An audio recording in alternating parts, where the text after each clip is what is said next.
De rechter had het ouder echtpaar uit de gemeente Dantemadiel in het gelijk steld in haar bezwiert in het afschaffen van de vergoeding voor huishoudelijke help.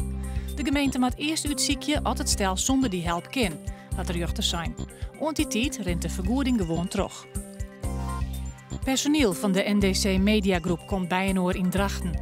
Directeur Dina Boonstra vertelt haar hoe de gevolgen van de reorganisatie. Er verdwijnen de komende tijd 100 fulltime banen.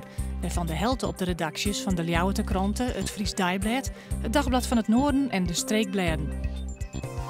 Maar een nieuw middel om dong te verbeteren krijgen melkveehouders wel een kwart meer en beter gas en daardoor ook meer molken.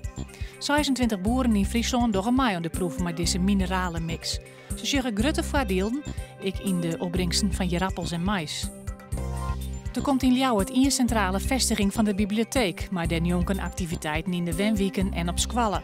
Het is het gevolg van de bezuiniging van 6 ton. Er komt een kenniscentrum en de bibliotheken in de weekend worden activiteitencentra.